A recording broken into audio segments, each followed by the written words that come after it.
Hi, I'm Jen. I was asked to talk about Los Angeles because that's where I lived until about a year ago when I came to Bristol to be the Watershed Professor of Design Futures. So I'm an academic, but I'm an academic who sort of focuses on practice-based research. So I wanted to talk a bit about tools for play, because as researchers and as practice-based researchers, we do still think about the tools that we use to sort of make these things happen. So this is a question that my research group sort of posed.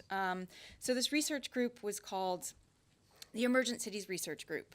And we started out as a group of arts researchers in a university who were trying to think about sort of complex issues within cities. We were invited to put together a sort of a comparative urbanism project that compared 6 cities under 60 years old, and that was presented at an architecture and urban design biennial.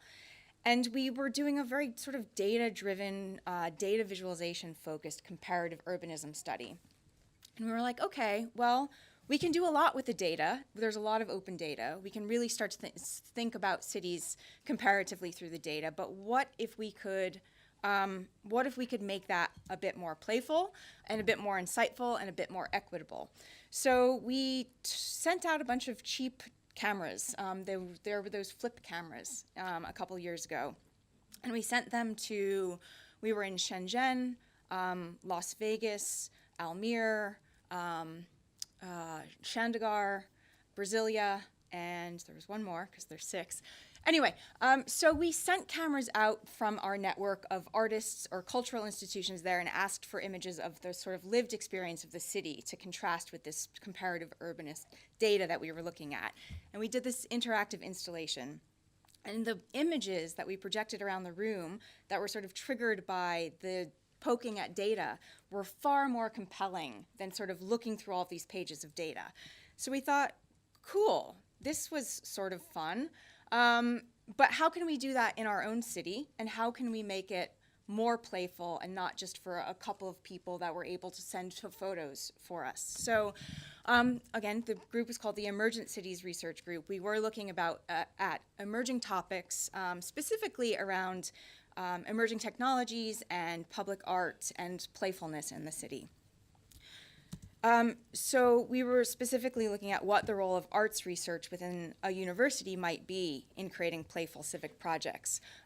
Usually talk of smart cities is within the engineering schools or the sort of policy and planning schools in the university, but we came together. We were in cinematic arts, creative tech, design, architecture, art, and urban design. And we wanted to think about, well, what can we do with data?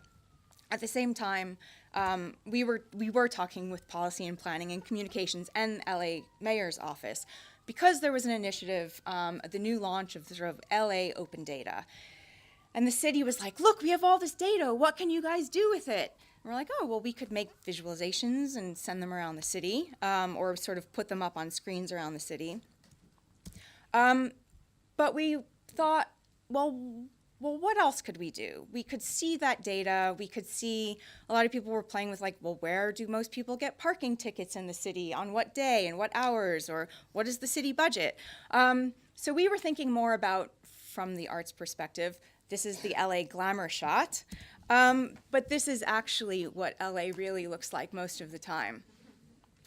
And those aren't that compelling either. But we were thinking about, okay, here is some data. Really big city, 503 square miles, a lot of people, a lot of neighborhoods, a lot of data that we could use. But how could we maybe build a visual or sonic database of the city to augment the sort of numbers data that we had? And then how could we generate participatory content? So how could we have people create that data for us, but in a playful way? And how could we as researchers ask the right questions to get people to do that? Because we came from a number of different parts of the university, we all had different questions that we wanted to ask, and we felt that they weren't really being answered through the big data sets we could use. So we thought, well, what do citizens have to say, and how do they answer those questions for us? we were sensitive to the fact that we were about to build a mobile phone application to do this. But we also considered the availability of California Lifeline, which actually gives out free smartphones, data plans, and minutes to people who can't afford phones. There are certain thresholds.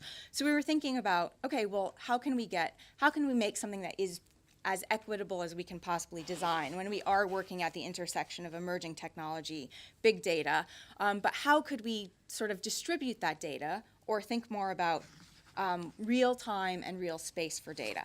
Wow, I made all of these notes and I never look at them. So every time. Okay, so we were thinking about how do we design this both for citizens? So what could a playful application be for civic engagement, for local discovery, and then also have our questions answered as researchers? So we built this app, and it was sort of like there's another similar app called 5 a Day, I think, in Los Angeles. That was 5 things that you could do, and we were sort of working in parallel. But we all put together a number of questions as researchers, and we figured every week we would sort of shoot these questions out, or 1 a day, every day, and ask people to respond to those through video, through sound, or through photos. And we really wanted to map the city in a different way than the big data that we were presented with were able to do. So these are the kinds of questions that we came up with. I can show you some others. What would you like to see? What kind of change would you like to see in your neighborhood? What do you value in your neighborhood? What kinds of buildings would you like to go into? So we were looking at sort of public access versus private access, things that people pass by but might not think about. So we were actually asking people also, by having this little ping from their phone, to stop and take a look around for a few minutes and document what they saw. And then there was this is sort of interface.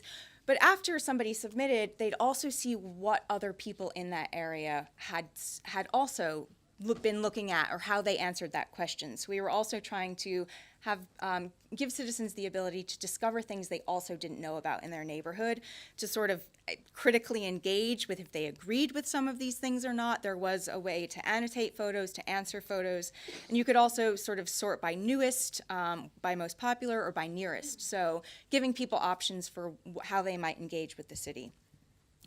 As I mentioned, we were also thinking about this as a tool for researchers, planners, and stakeholders.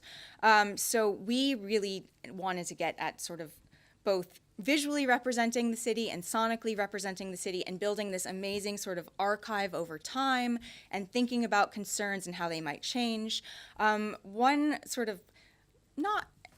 We had some ethical concerns about asking people for their zip codes, but we wanted to know in what part of the city people lived. And we prefaced this, and we had check here if you agree with this. But we also wanted to know where people were going, and for questions like, what do you wish you had in your neighborhood? That people could submit that, and we could map sort of where they were in the city, what resources they didn't have, what resources they did want, and where they were going to get those resources. We also asked questions, this was just sort of our back-end tool for how to send out questions, how to send out prompts every week. Worst slide ever made.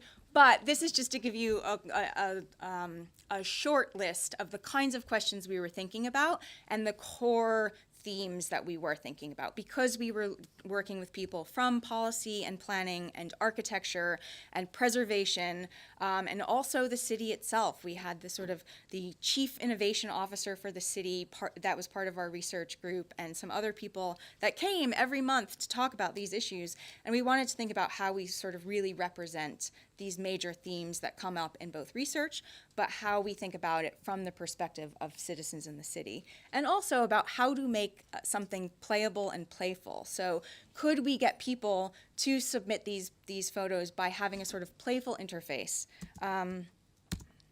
So I'm going to get to the final points. I know I'm the only thing standing between play in the city and lunch. So we were really thinking about, because we were mostly within the sort of the School of Cinematic Arts and within the art school, we were thinking about local storytelling as well, and imagining it, and asking people to imagine their cities and document their cities and tell the stories of the things they loved or hated or really wanted to change in their cities.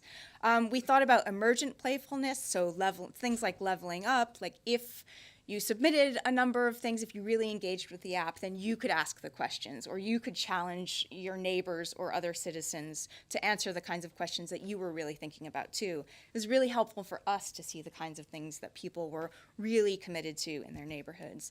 And again, just discovery. How could you find something new in your neighborhood every week? How could you find something new in a neighborhood you've never been to before? Some takeaways, again, really big city.